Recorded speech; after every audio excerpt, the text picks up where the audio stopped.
Today, we're talking about 4 ways to help you reach disengaged students in your youth ministry.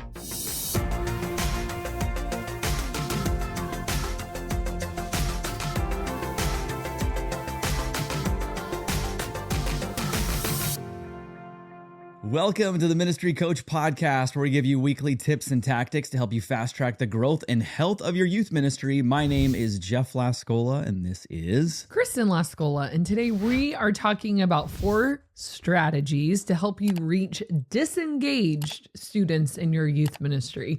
And we've all had those students that, for whatever reason, they're just not connecting. And I feel like there's such a spectrum of the type of kid who is not connecting. Sometimes they're just shy. And they're waiting for someone to be like, come on. Sometimes they're a little more hostile, like they don't want to be there. Parents forced them to go and they don't want to be there.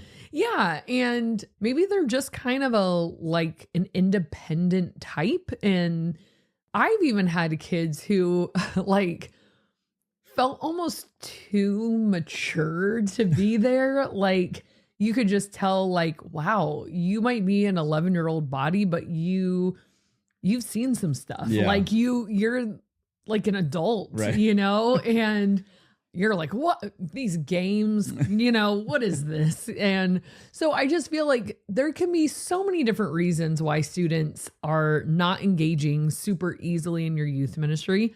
And I will be honest, this is not like my foolproof plan to win people over. Like, this is just stuff I've defaulted to over the years. And sometimes they don't. Like, there's been plenty of kids who it's just, I don't think we're for you.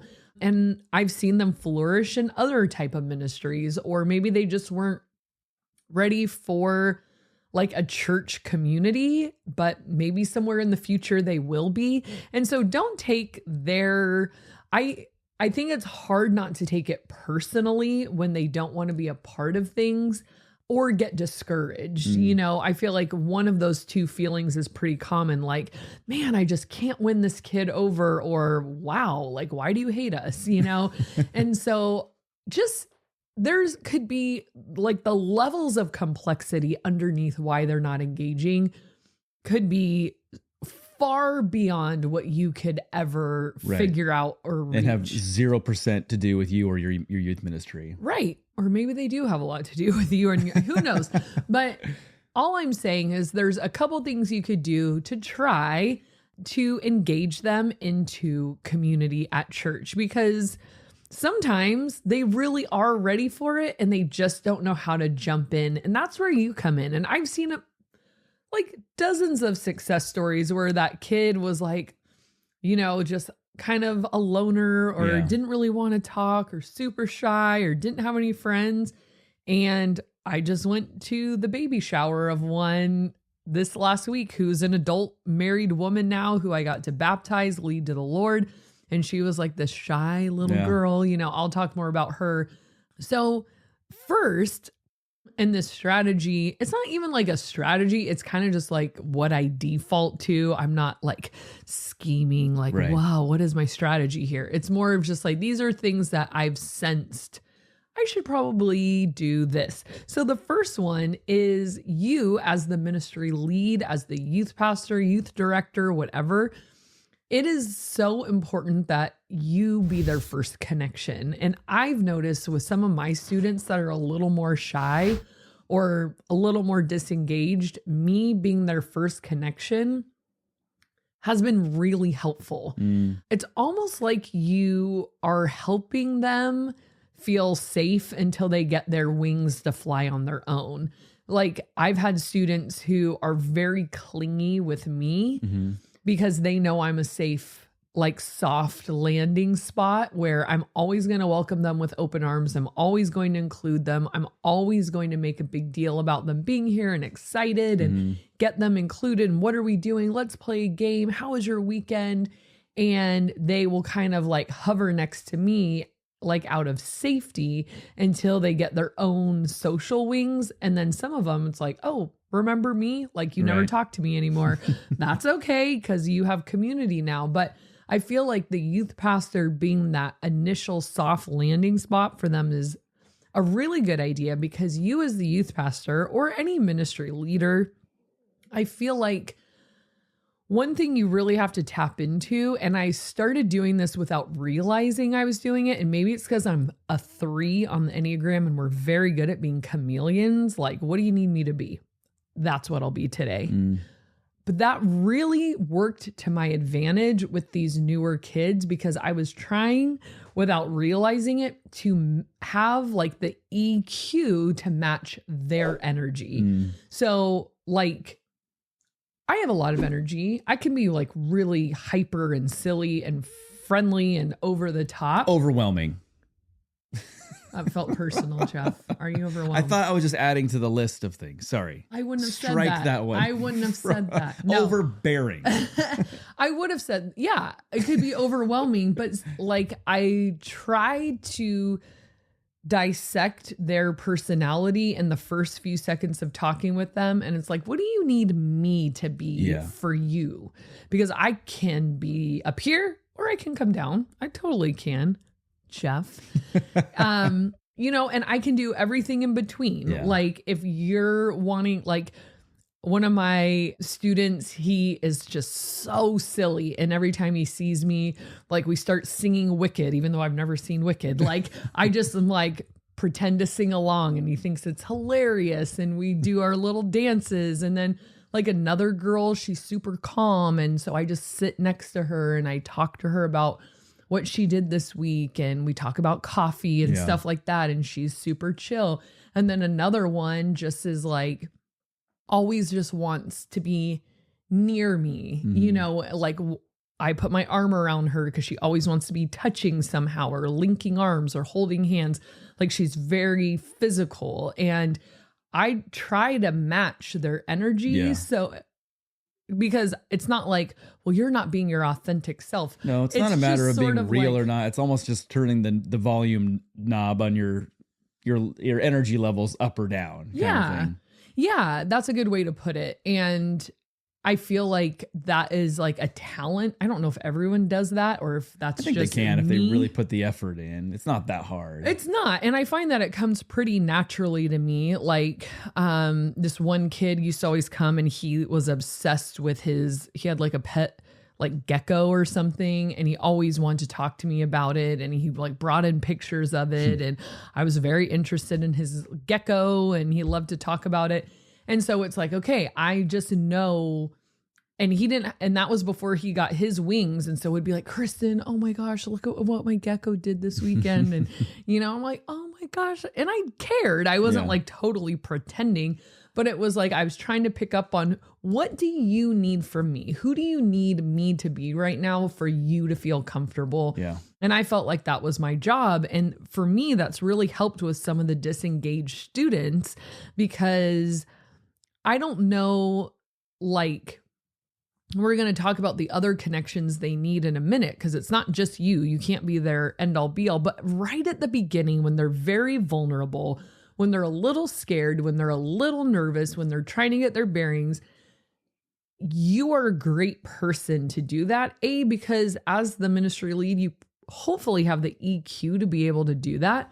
But also it means something when the person who gets on stage and does the message and is the teacher and is the face of the ministry, when they care about you, it makes like, it builds this trust that like, I just feel like nobody at church should be like, seem untouchable or inaccessible. It's like, oh, well, don't bother her. She's the pastor. Right. He's the pastor. He's busy. In the green room right now. Yeah, we are very heavy on that. We're a large church. Not that I need a green room, but our senior pastor is very big on, we are a green room free church. Like if you're a pastor, you're accessible, you're approachable, you're available. And we try to carry that out throughout all of our ministries of like, hey, if you're the person, that means a lot to people that you're like excited to see them, you know? And so let yourself be that soft landing place for a little while they're trying to get comfortable, right? So that kind of moves into try to get them to your midweek program so that you can get them into a small group. So if a kid is kind of shy or disengaged and they're coming to your weekend services, try to get them to youth group at your midweek program. So this one particular girl, she was so cute. She never talked. She would just sit in her chair and I'd go, you should come on Tuesdays to youth group. I don't know. I can't. And I tried to develop like an affection with her and she was super tiny. So like I started calling her Peanut. And Is it still Drea? Well, now you just said her name. Yeah, like, fine. It's Drea. I know this person. Duh. I know your name. Name's Drea. Well, there's nothing bad we're saying about her, so we can call her out. Yeah, Drea. Hi, Drea. So I would be like, come on, Peanut, come to Tuesday. I don't know. Well, she finally ended up coming on Tuesday. She got plugged into a small group. She became one of the most connected kids at our youth group. She came back in high school, or maybe she was young adult, to be a leader. Actually, I baptized her in junior high, performed her wedding when she was a young adult, just went to her baby shower 2 weekends ago. And it was like weeks and months probably of me like, come on, you gotta go, please. Oh, you would love it. Just try, because getting them from a weekend service to a midweek is this whole other level of connection where now you're connecting them to another adult, their small group leader, and the relational dynamic can grow beyond just you as the youth pastor, because and Dre and I are still close, obviously, and I wanted to be with her, but I also wanted her to have a richer experience than just me. And obviously I have to be with other kids as well. And then, starting to get connected to the other kids in her small group. And that's why it's so important to have small groups that are designed around the best chance of connection.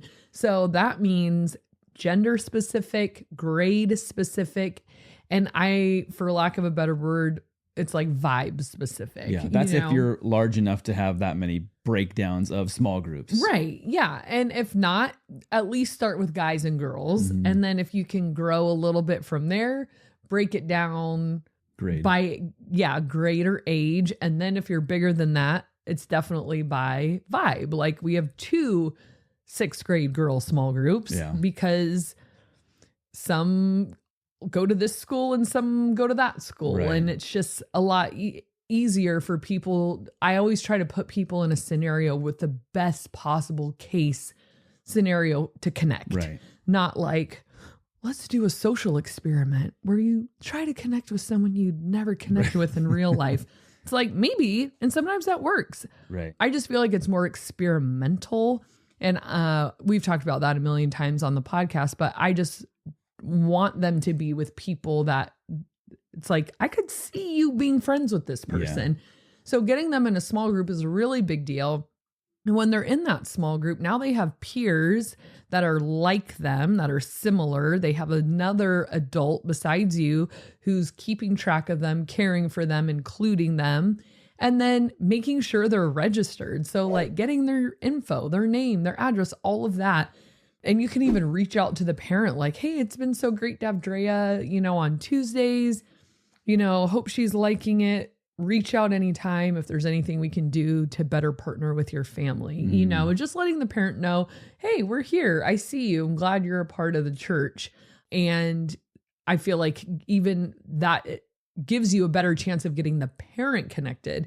So if a kid is coming on their own and is kind of disengaged, I think you have a bigger chance of losing them if the parent is also disengaged. Right. We've had so many kids whose parents just kind of drop them off, which is fine. I'm glad they're there. But I've noticed those kids tend to drop off at some point if they're solely responsible for getting themselves to church. Yeah. Like, hey, can you drop me off? Hey, instead of it's like, hey, we're going to church. Those kids just have a higher rate of retention in my experience. I'm sure there's cases out there where it's very different, but I would just say in a general rule, that is my observation. So thirdly, get them connected to your leadership kids. So this is where they have their small group girls or guys, But there's something very special about a leadership kid if you've done the work with them. So my leadership team, it's called SOS, and it's called Students of Service. And we talk to those students all the time about how to evangelize with your relational skills. So I think we've always boiled down evangelism to, can you recite the gospel? And I hope you can. I hope you know like the Romans road and know the gospel. And if someone asks you for the faith you have within you, that you could give an answer for it. I think there's another layer of evangelism to teach to our students, which is having just conversations with people. Yeah. Because here's a more likely scenario. As far as I know, I mean, I've been a Christian since I was 4 years old. I have never been cornered on the playground and a kid said, "Why do you believe in Jesus? Tell me right now." But I have had kids ask, "Well, what church do you go to?" Or "Why do you go to church?" Or like, "What do you like?" Just more like conversational. Yeah. And it could lead that direction. Like when I was in elementary school, I led my next door neighbor to Christ. And I was like in 3rd or 4th grade because I had the skills to do it. So the gospel, you know, it is usually wrapped up in people skills and a relationship and a conversation. And so teaching our kids, our students, how to simply like have good conversations with people, ask good questions of people, I think is a part of evangelism. So if you can state facts, that scenario is, I mean, unless you're going to debate at some university, it's really not going to be as useful as, okay, take that knowledge and your people skills and put them together, because the gospel is shared through relationship more often for a lay person, you know, than like at the pulpit. You know what I'm saying? So that might look like something like, hey, a new kid comes in and you notice them, but you're with all your friends and you guys are giggling and talking, or you guys are playing basketball or gaga ball, and you notice them, but you're like, whatever, they can take care of themselves. Wrong. What do you do next? And so we go through possible scenarios. Well, you say, "Hey, are you new? I've never seen you before. What's your name?" You get a temperature check. Are they receptive and open and excited? If they are, keep going. If not, maybe tell them a couple things. "Well, we're glad you're here. Hey, if you want to join us for Gaga Ball, like, you know, we would love, I could teach you how to play, or do you know how?" If you're sensing that they're a little like, "Why are you talking to me? Please stop." And so that's even an EQ skill to know when somebody is like, "Thank God somebody's talking to me. Yes, please include me." And when someone's like, "Cool, bro, like back off," and how to exit a conversation gracefully. So these people skills will help them connect these disengaged students to know, all right, new person, vulnerable person. And I always say, this person is at risk for maybe never coming back and hearing the full gospel if the first step of evangelism wasn't met with just, "We see you. Yeah. How are you? Who are you? You want to hang out?" You know, I feel like teaching our students how to do that. So getting them connected, a disengaged student with a student leader who's already maybe had these bugs in their ear about like, "Hey, this is how we treat new people. This is how to talk, blah, blah, blah," gives them another chance at connection, because now a peer, someone their own age, that is solidifying, okay, the pastor was nice. The pastor saw me. The pastor cared about me. There was this other adult. There were some kids in my small group, but now these kids seem like they know like how to include and talk, and they're warm and inviting and all of that. And so they've had all of these experiences to show, well, it wasn't just the one adult was nice to me and everyone else was a jerk, but because they kind of expect you to have to be. Exactly. And that's what I tell my student leadership kids all the time. I said, if I was mean, like they would be like probably shocked, like, what's going on? we expect kids are a mixed bag. Like some kids are mean, some kids are nice. If they go to school, they know. But to meet some kids who actually like included them and were kind and approached them and didn't just look at them and then like look away or giggle, or I'm like, that is so much more impactful than me. Yeah. You know? So now this person has hopefully had all these really great experiences with this like relational aspect of across the gamut, right? And then my last one, number 4, the best way I can put it is find a win with this person, meaning get them to have fun. And let me caution you, they're kind of fun. Yeah. And so that's going back to that EQ thing of like some kids, if you force them to play a game, they're done. They're like, I was humiliated. I am never doing that again. No way. So you have to be careful here of what is like fun is very subjective. Yeah. So you're looking for basically a memorable experience that they can look back on and say, like, that was the highlight. Mm-hmm. That was the sweet spot. Something good happened. And for me, that can be as little as an inside joke, right? That evolves into like a cute nickname, like how I was calling Drea Peanut all the time. Yeah. One of my favorite students, he's very connected. So he's not that type of student, but he like every time we see each other, we just like salute. Like he started like saluting me and like he will freeze until I say like at ease, you know?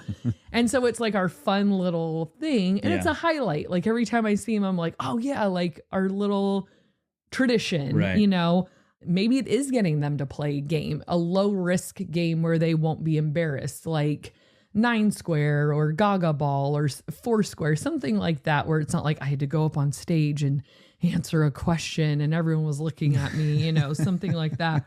Can we bring up the spotlights a little bit on this new student? Come on, everybody. Oh my gosh. Can I tell you a dumb tax I used to, I don't want to say it. So cringy. I think you've already said it. Have I? Somewhere along the line. Okay, somewhere along the line. Whenever we had a new student, I would make them stand up. Did I make them stand up? Yes. I did? I'm pretty sure. Okay, you were probably there.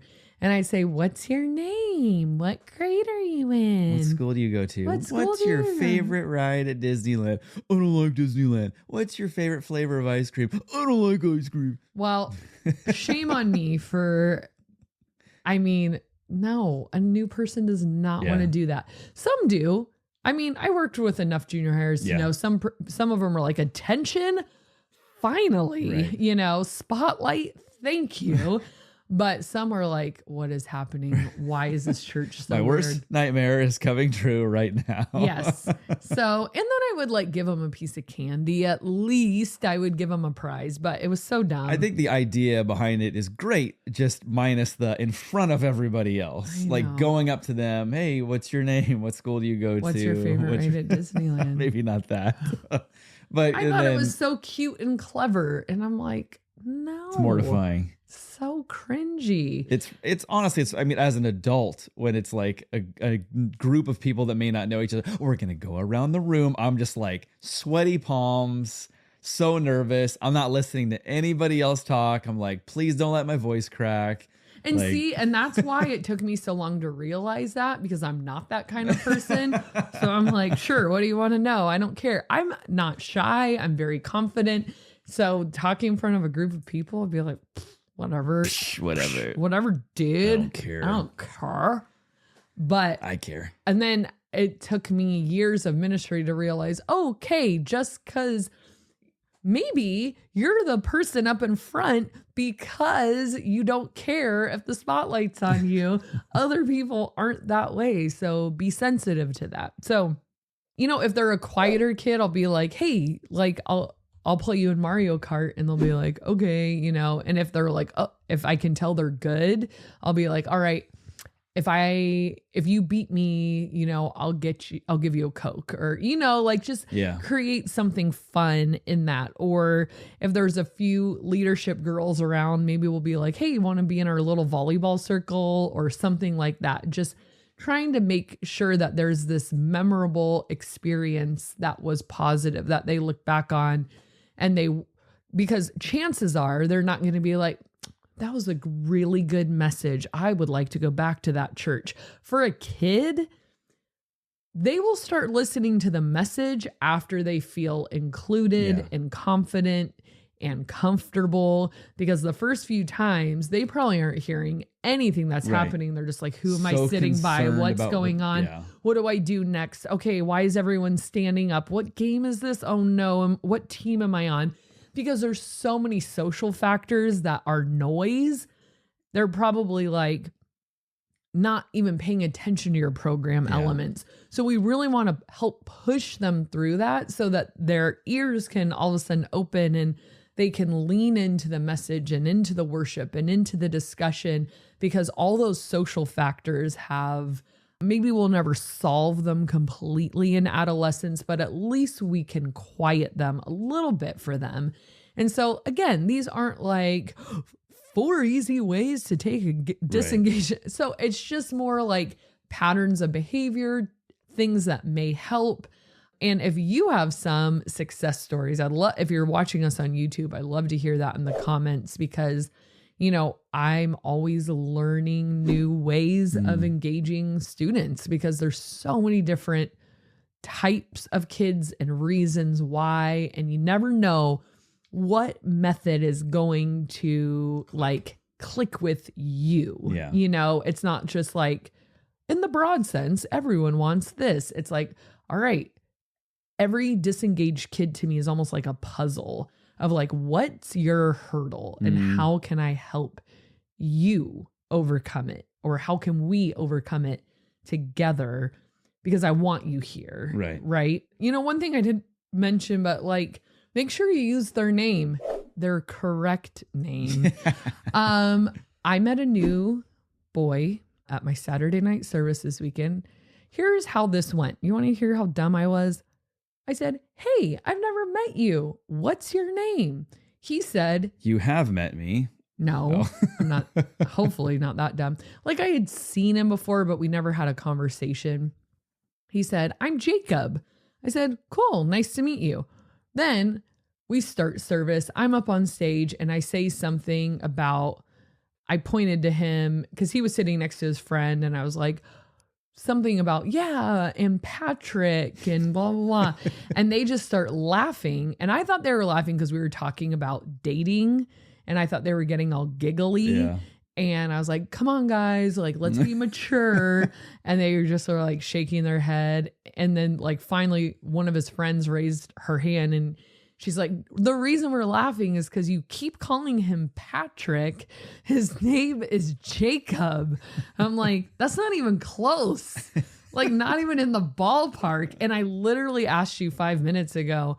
So they thought it was hilarious. So then the girl's mom was working at church, like volunteering on Sunday. And she's like, oh man, we took Jacob home and they were laughing the whole way home about you calling him Patrick. And then they were talking about SpongeBob and making all these jokes, how he's Patrick. And now it's his, I'm like, it ended up being a win. Well, I created a memory for you, but yeah. So maybe next time I see him, it'll be our little inside joke, but I felt so stupid. Like it was just like, what's your name? Jacob. Great. I get on stage and Patrick over there. Way to go. And also, why are you calling him out from stage anyways? It made sense. I know. It wasn't embarrassing. It made sense. I think I said I had to move a kid, and I said, go and sit over there next to Patrick.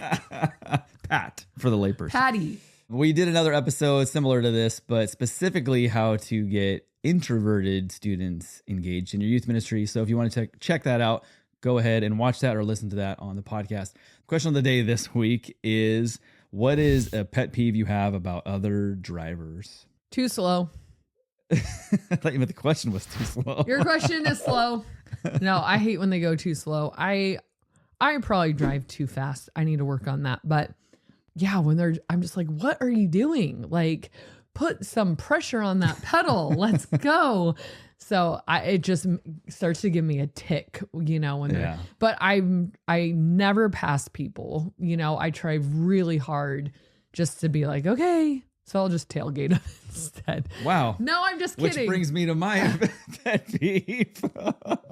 Tailgating. I can't stand it when you are going the speed limit and someone is like that pressure tailgating you. Like, I'm going to get so close to your bumper to force, like if you're on the freeway, to force you out of that lane, which I'm like, if I'm going the speed limit, you can go around. Oh yeah. I just move my rear view mirror so I can't see them.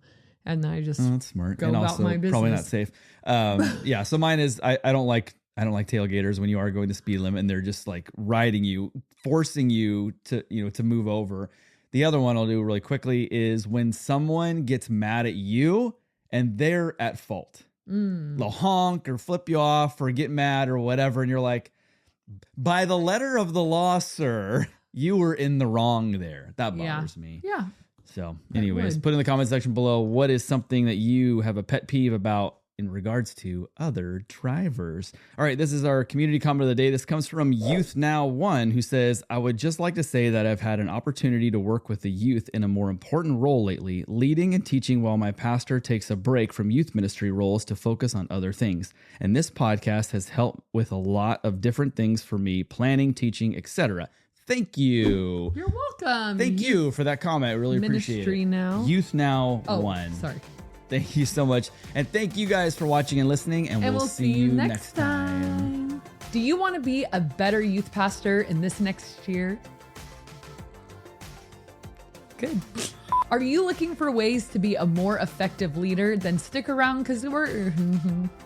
My enunciations were all over the place in that intro, but that's okay. Winky face.